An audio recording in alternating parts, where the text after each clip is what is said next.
Spenbeck is a family business. We're a second generation micro SME. It's just my sister and myself.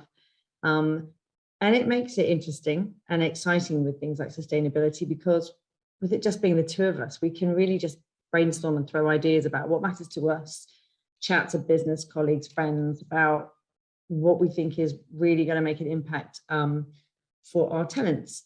We provide office space in beautiful grade 2 listed buildings here in the Lace Market. So because they're listed, we have quite a few restrictions on what we're allowed to do, but we don't let that stop us. So for us, we really enjoy looking at the restrictions and seeing how we can get around them in a legal way, obviously. But what can we do with the restrictions we have? And I think we're doing really rather well.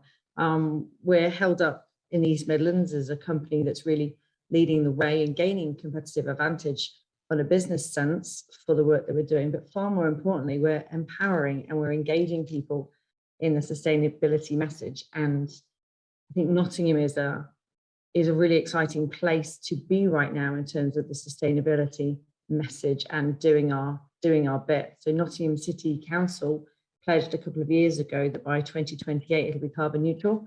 It wants the city to be carbon neutral, and we use that as our sort of driver. So we're doing whatever we can to become carbon neutral. I'm not convinced it'll happen in grade 2 listed buildings, but that's no excuse. We're a tiny company. We have building restrictions on what we can do. You'd expect us to go, no, we're not going to do this. But actually, we saw that as a challenge. We think, right, we're going to run that gauntlet and we're going to give it a go. We're not going to let anyone tell us that we can't make it happen to the best of our abilities.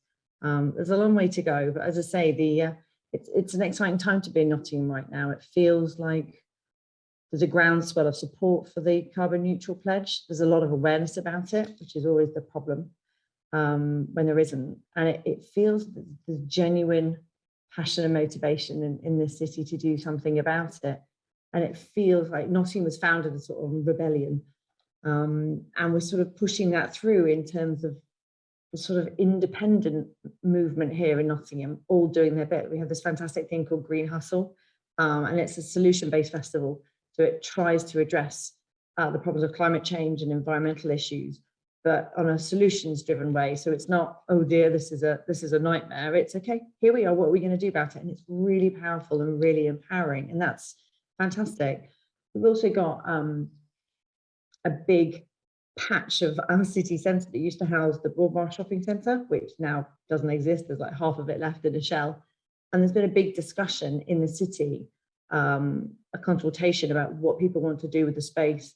And it was surprising how surprised the council was, but the overwhelming feeling was they wanted it a green space. They wanted it as something that put the climate agenda front and centre and said, this is Nottingham, this is what we're going to do about it. And I just felt really proud to be part of a city that had that ambition to go, yeah, this is really important retail space. The environment and sustainability is more important. We'll see what comes out of it, but it was just really empowering and exciting to hear residents of a city come together and go, this is what we want.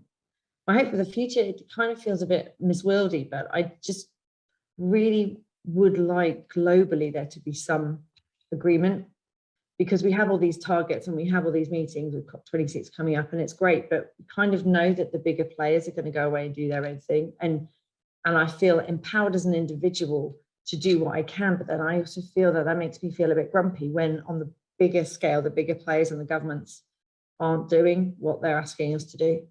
And I really hope that coming out of COP26 and beyond that, we have genuine commitment and actual action from governments in other countries like ourselves, because I think the little people, we can do as much as we can, and it's so inspiring to see all the stories nationwide.